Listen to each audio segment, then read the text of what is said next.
e eu paguei um alto preço por isso. Não aconselho isso pra ninguém. Me arrependo amargamente e até hoje não consigo me perdoar. Gente, essa história não é minha, essa história é de uma seguidora. Pela introdução você já viu o que vem pela frente. Então quero te convidar a você primeiro ouvir toda essa história e depois você tire as suas conclusões, tá bom? Então, a partir de agora, eu, Ana Lúcia, vou interpretar o que a seguidora me contou. Vem comigo ouvir essa história. Pois bem, eu tenho 42 anos, sou mãe de 5 filhos e eu tive um casamento muito conturbado. Mas eu quero começar contando para vocês como foi a minha infância. A minha infância ela foi muito pobre. Eu morava de favor na casa da minha avó e nós somos 5 irmãos. E nós morávamos no fundo da casa da minha avó paterna, né? A minha mãe e a minha avó, elas nunca deram certo. Eu me lembro que elas tinham brigas horríveis, porque a minha avó, ela passava pano para tudo que o meu pai fazia de errado. A minha avó passava a mão na cabeça dele, minha avó defendia o meu pai. E sim, o meu pai, ele fazia muita coisa errada. E a minha avó defendia ele. E a minha mãe não aceitava isso, e nós éramos 5 filhos. E nós passamos muitas privações, sabe? Muita dificuldade financeira. A gente passou muita humilhação morando no fundo da casa da minha avó. A minha mãe, ela sofreu muito. E eu me lembro que um dia a minha mãe e a minha tia, as duas se desentenderam por causa de briga de criança, né? E a minha mãe, já cansada daquela situação, ela pegou a gente e se mudou de lá, né? Ela arrumou um outro barraco pra gente ir morar. E nós fomos, né? Um tempo depois meu pai não aguentou ficar sem a minha mãe, sem nós, ele foi atrás. Mas o casamento dele sempre foi conturbado, sabe? Sempre marcado por muita briga, marcado por muita discussão. A nossa infância é muito pobre. Eu comecei a trabalhar muito nova para ajudar dentro de casa, porque a nossa condição financeira era muito pouca. E eu e meus irmãos, a gente foi crescendo no meio daquele ambiente de briga, no meio daquele ambiente de discussão. Foi quando eu comecei a sonhar em casar. Isso, era para me ter feito o contrário, né? Mas não, eu sonhei em casar, né? Porque eu pensava que se eu casasse, eu iria sair daquela casa, daquela situação, daquelas brigas, né? E eu pensava que casando a minha vida ia se resolver. E, igual eu falei, foi uma infância muito traumática. Eu tive muitos problemas, né, na infância, na adolescência, e eu fiz 19 anos e nada de arrumar uma pessoa para minha vida. E assim, o tempo foi passando. Quando veio o dia da notícia da morte do meu pai, nós perdemos o meu pai, né? O meu pai, ele faleceu. Ele teve um ataque cardíaco e ele veio a falecer. E assim, o que já era ruim ficou pior, né? Ficou pior porque a morte do meu pai, ela marcou muito a minha vida, assim, de uma forma muito negativa, né? Porque ninguém quer perder o pai. Porque, assim, o meu pai, ele não dava certo com a minha mãe, mas com a gente ele era um paizão, sabe? Ele era um homem, assim, amoroso, ele era um homem carinhoso. Com a gente, ele era um pai maravilhoso. Então, a notícia da perda do meu pai, ela caiu pra mim, assim, como o pior pesadelo da minha vida. Sabe, assim, o pior pesadelo da minha vida mesmo. E eu já com 19 anos, né, quando meu pai veio a falecer, e aí eu conheci, né, uma pessoa que futuramente seria o meu marido. E eu quero deixar bem claro aqui que eu casei uma vez só. Eu casei uma vez na vida, né, e com essa pessoa, hoje eu estou separada, eu não penso mais em me casar. E eu conheci ele, né? Gabriel, fala um pouquinho mais baixo aí, porque meu microfone capta aqui, ó. É rapidinho. 5 minutos. E eu conheci esse rapaz, né? A gente começou a namorar. E é aquela coisa, sabe? Quando a gente começa a namorar, a gente não vê sinais, não. Bom, pelo menos eu não vi. Não vi nenhum sinal, né? Pra mim tava tudo mil maravilhas, né? E ele era um rapaz assim bacana, ele demonstrava ser uma pessoa muito legal, muito gente boa, minha mãe gostava dele.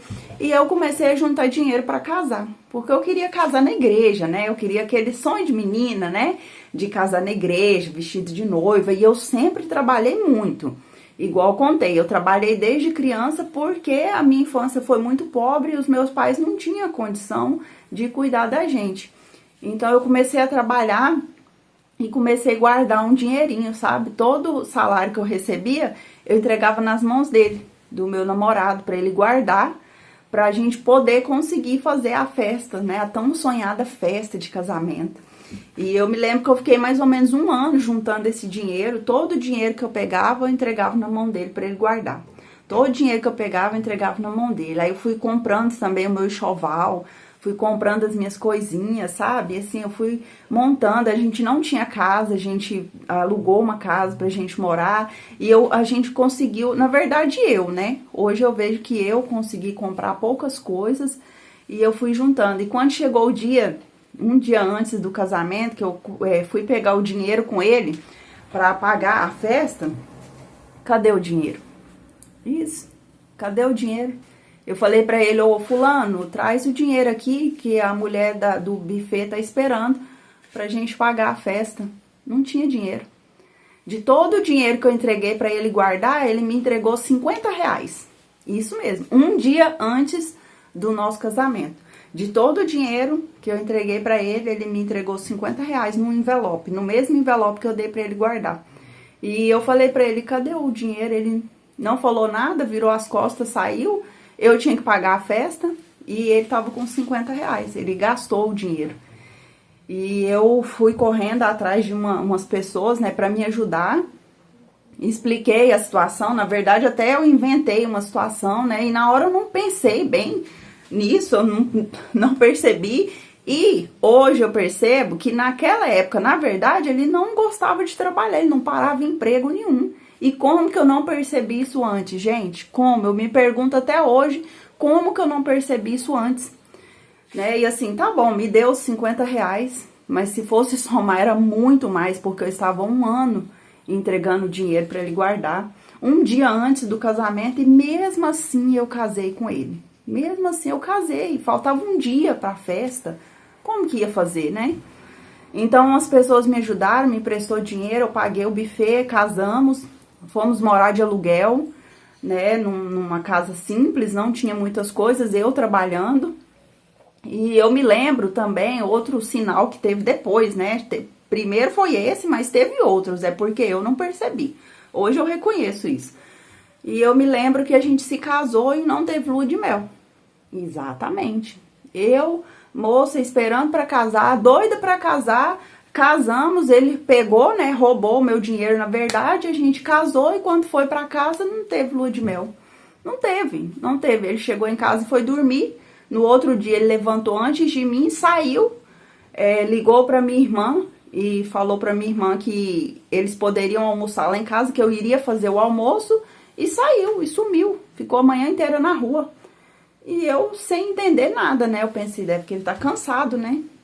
E tudo bem, e a vida foi passando. A minha irmã me ligou naquele dia, né? Falou que ia almoçar lá em casa, que o fulano tinha ligado pra ela, falando que era pra gente almoçar, que era pra família almoçar lá. Falei, tá. Fiz o almoço pra minha família, ele chegou na hora do almoço, não falou nada. Eu também não toquei no assunto, né? Na verdade, eu sabia, eu acho que eu sabia das coisas, eu não queria enxergar. Hoje eu vejo isso, né? Então tá, não toquei no assunto, ele entrou, almoçou, e aí a vida de casado começou, né? Uns dias depois ele me procurou e teve aquela coisa ali, beleza. E não passou muito tempo, eu descobri que ele tinha uma amante. Exatamente. O Alecrim Dourado tinha uma amante. E ele já estava com essa amante, ó, há muito tempo. Eu engravidei, né, do nosso primeiro filho, eu estava grávida quando eu descobri que ele tinha um amante e ele começou a ficava na minha casa, voltava para casa da amante. A amante brigava com ele ia para minha casa e eu comecei a viver essa vida. E aí ele não quis mais ficar na casa que a gente tinha alugado, que era uma casa barata, e resolveu alugar uma casa de R$1.000. Eu falei pra ele que eu não teria condição de pagar o aluguel, porque desde o primeiro dia de casado, quem pagava todas as despesas da casa era eu. Eu pagava tudo, eu pagava água, luz, internet, aluguel, pagava tudo. Mas ele quis alugar uma casa mais cara, porque segundo ele tinha que morar melhor. E o que eu fiz? Eu aceitei. A gente alugou uma casa que na época era R$ 1.000 o aluguel. E adivinhem o que aconteceu? Não dei conta de pagar. Fiquei 1 ano morando nessa casa. A casa era a casa dos sonhos, assim. Mas eu fiquei 1 ano com o aluguel atrasado, porque ou eu comprava comida para dentro de casa e eu já estava grávida. Meu filho já tinha nascido, aliás, nessa época. Ou eu comprava comida e pagava as contas básicas, ou eu pagava o aluguel e ficava sem comer. E eu não podia chegar para minha mãe e contar para ela tudo que ele estava fazendo comigo. Eu jamais iria fazer isso. Então, eu escolhi entre pagar o aluguel e manter meu filho e a casa, eu mantinha a casa. E eu fiquei 1 ano morando sem pagar o aluguel, até que o dono da casa se cansou e expulsou a gente. E aí voltamos a morar numa casa menor, né, um barraco na verdade. E ele ainda sem trabalhar, na casa da amante, voltava para casa e ficou naquela coisa toda, sabe? Eu sei que eu fiquei muito tempo aguentando essa situação. Depois, um dia eu consegui pegar o celular dele e eu descobri que ele tinha outras amantes. Não era só uma amante que ele tinha outras amantes. E assim, o meu mundo foi só caindo, sabe? O meu mundo foi só caindo. Eu engordei bastante na época por causa do sofrimento. Então eu tenho uma ansiedade, que a minha ansiedade é aquela de comer, né? Então assim, eu comia muito, eu engordei muito, né? E a minha autoestima foi lá embaixo. Ele não ficava em casa, cada dia ele estava com uma amante diferente. E um belo dia eu estava na minha casa, eu recebi a mensagem de um primo meu, que na época, assim, lá na minha época de pré-adolescente, a gente teve meio que um namorinho, sabe? E eu recebi essa mensagem do meu primo, me cantando, falando que eu estava linda. Eu estava me sentindo horrorosa. Mas ele veio, né, me encheu de elogios, falou que eu estava linda, que sempre sonhou comigo, que gostava de mim. E eu fui me iludindo, até que eu caí na lábia dele. Sim, eu traí o meu marido, né, fiquei com meu primo e foi uma única vez. E dessa única vez que eu traí meu marido, fiquei com meu primo, eu engravidei. Exatamente. E engravidei do meu primo. Como eles falam que desgraça pouca é bobagem, o pior de tudo não foi engravidar. O pior de tudo é que o meu marido tinha feito vasectomia. Exatamente, meu marido ele era vasectomizado. Então eu ia ter que contar, né? Eu fiquei louca na época, desesperada. Eu pensei em tirar o bebê, mas eu não tive coragem, né? Porque eu sou uma pessoa que eu conheço a palavra de Deus. Mesmo em toda essa situação, gente, eu quero deixar claro aqui que eu conheço a palavra, eu ia na igreja, eu reconheço que eu errei. O meu marido, na época, ele estava com várias amantes. Até hoje eu sofro por esse erro, eu nunca consegui me perdoar. Eu não tô falando que eu fui certa, eu não quero justificar, né? Eu devia ter separado, mas eu caí, foi uma tentação que eu caí e eu me arrependi muito. E então, descobri que eu estava grávida e meu marido tinha feito vasectomia. Porque eu me lembro que quando meu filho nasceu, eu implorei para ele fazer vasectomia, porque como ele não tinha responsabilidade nenhuma, eu não queria ter outro filho com ele. Então a gente conseguiu a operação, ele fez e ele era vasectomizado. E eu estava grávida. Então eu fui até minha mãe, sabe, contei pra ela tudo que tinha acontecido, né? Falei, e agora o que eu vou fazer da minha vida? E a minha mãe falou pra mim, vai ter que contar pra ele, né? E aí eu contei pra ele, chamei ele, falei com ele, olha, eu te traí e eu estou grávida. E ele não me perguntou nada, ele só perguntou assim, com quem? E eu tive que falar, eu falei, foi com o meu primo, né? E assim, ele quis ir atrás, quis brigar, mas ele não foi, não. Ele só falou que queria ir, mas no final de tudo desistiu. E eu implorei pra ele registrar o meu filho quando nascesse. Por que que eu implorei pra ele? Porque eu não queria que o meu primo registrasse meu filho. Eu já estava com tanta vergonha de tudo que eu tinha feito. Eu não queria passar por mais essa humilhação de falar pro meu primo que eu tinha engravidado e eu não queria que ele registrasse. Então eu implorei pro meu marido, na época, registrar meu filho como se fosse filho dele. E ele registrou. Ele registrou, a gente tentou ainda conviver juntos um tempo, sabe, assim, manter o casamento, a gente tentou, mas, olha, não deu, foi tudo por água abaixo, né? Um tempo depois que o bebê nasceu, meu marido saiu de vez de casa, meu ex-marido, foi morar com uma das amantes, Eu fiquei com os meus 2 filhos, então, trabalhando, sustentava a minha casa, né? Voltei para Jesus, porque assim, eu reconheço que eu estava na igreja, mas eu não estava lá, sabe? Estava, mas não estava. E eu voltei para Jesus, me reconciliei e eu não consigo me perdoar. Não consigo, eu não consigo me perdoar por causa disso que eu fiz. Eu acho que eu deveria ter resolvido essa história de outra forma, eu não deveria ter traído ele. Tudo bem, ele me traía desde que antes de casar comigo, mas eu não deveria ter feito isso. Até para mim contar essa história para Ana foi muito difícil. Foi muito difícil mesmo, porque eu tenho vergonha, sabe, disso que eu fiz. Eu me envergonho. Já se passou 7 anos de que tudo isso aconteceu e até hoje eu não consigo me perdoar. Eu não consigo. Eu não sei o que deu na minha cabeça, sabe? De ir lá, uma única vez que eu fui, eu fiz errado e minha vida ela já estava ruim, ela virou de cabeça para baixo. Então eu me arrependo demais. O meu casamento ele acabou, né? Foi inevitável, veio o divórcio. Meu marido, na verdade, ele não queria, mas eu não gostava mais dele. A gente divorciou. E eu estou sozinha já, né, há muito tempo, eu não quis mais ninguém. Eu tive alguns namoros depois, mas não deu certo. Eu tive mais filhos, tá? Mas essa não é uma história que eu quero contar aqui. Eu tive mais filhos, no total hoje eu tenho 5 filhos. Eu não quero contar porque eu não me orgulho das coisas que aconteceu depois, né? Então, mas é isso. Eu queria contar, eu queria contar isso pra alguém. Eu resolvi escolher a Ana para ela dar voz à minha história, porque é uma coisa que me martiriza, sabe? Eu sei que eu errei, eu preciso me perdoar, eu preciso seguir minha vida, mas vira e mexe eu lembro disso. Eu não aconselho ninguém a fazer isso não, tá? Não aconselho ninguém a fazer isso não. Não aconselho ninguém casar também com um homem que não gosta de trabalhar. Eu não aconselho, de verdade. Sabe, porque assim, se eu tivesse visto os sinais, né, quando ele me roubou lá atrás o dinheiro da festa de casamento, quando ele, né, me enganou, quando na lua de mel ele não quis ficar comigo, se eu tivesse naqueles dias resolvido, né, chegado e falado assim, olha fulano, some da minha vida, eu não quero você, né, você não é pra minha vida, você não é de Deus, some, eu acho que a minha história teria sido diferente.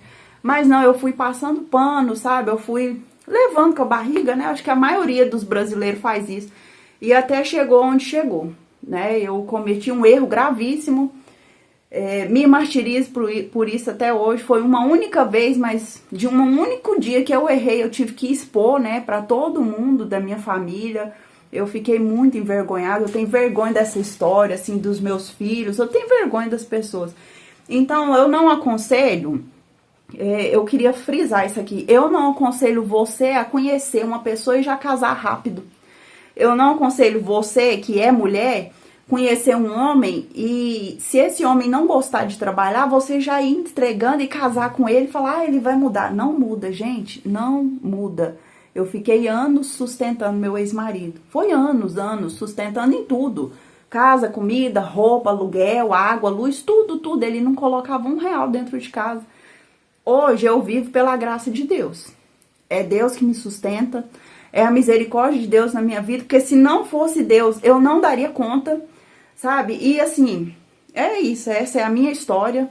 E o meu conselho para você homem também, observa bem a pessoa com quem você vai casar. Os sinais, ele aparece sim, tá? Se a gente tentar e falar assim, eu acho que se eu tivesse falado assim, Deus, me mostra os sinais claramente, eu não teria caído nessa situação que eu caí. Hoje eu me arrependo muito, eu já disse isso aqui e vou repetir sempre, eu me arrependo demais. Mas hoje também eu sigo a minha vida em paz, estou com os meus filhos, estou na presença de Deus, né? Nunca mais eu quero cometer os mesmos erros que eu cometi e vida que segue, né? E vida que segue, essa é a minha história. Eu espero que de alguma forma ela sirva para ajudar alguém que vai assistir. E é isso. Gente, eu falei que a história ela era, né? Eu resumi muito aqui, sabe? Eu resumi muita coisa do que ela me mandou. Ela é uma querida. Eu falei pra ela, ouvi todos os áudios que ela me mandou e eu falei pra ela o seguinte, olha, eu admiro você pela sua coragem de contar, porque não é todo mundo que comete erros e tem coragem de contar. Na fala dela a gente vê que quanto ela se arrepende, mesmo que ela era traída, mesmo que ela era enganada, dá pra ver o quanto ela se arrepende. E eu gostaria, os comentários dessa história eu deixo com vocês. O que você faria no lugar dela? Né? Lembrando que é uma moça que foi roubada, né, pelo ex-marido, foi traída, antes mesmo de casar ele já tinha amantes, né? Ele engravidou outra amante, ele nunca honrou a família nem a casa. O que você faria no lugar dessa mulher? Deixa a reflexão de vocês nos comentários. Se você não é inscrito no meu canal e gostaria de se inscrever, clica aí no botão de inscrever-se. Torne-se inscrito aqui do canal, porque aqui eu trago histórias reais de seguidoras reais. E se aparecer para você o botão de hypar, fica logo depois dos comentários. Vai lá, hypar esse vídeo para o YouTube entender que o nosso conteúdo é bom e trazer mais pessoas para esse canal. Ana Lúcia, eu gostei muito de você interpretando história e eu tenho uma história de vida e eu quero te contar. Então é só você escrever para mim, o meu e-mail é esse aqui, tá? Escreve para mim. Gente, tem uma fila de espera, porque sim, são muitas histórias, mas eu vou chegar na sua história. Então assim, escreve para mim ou me chama no Instagram, vou deixar aqui na descrição o e-mail e o Instagram. Me envia a sua história e eu vou ter o maior prazer em contar a sua história aqui no canal. Por que, Ana Lúcia, que eu vou te contar a minha história? Porque eu tenho certeza que a sua história, ela vai servir de lição de vida para ajudar outra pessoa. E para você que quer conhecer a minha história de vida, eu vou deixar na descrição desse vídeo também quem sou eu, de onde eu vim e como que eu comecei a trabalhar com histórias aqui na internet. Se você nunca tinha me visto, vai lá na descrição conhecer a minha história de vida. No mais gerais, beijo no seu coração. Até a próxima história do canal. Tchau!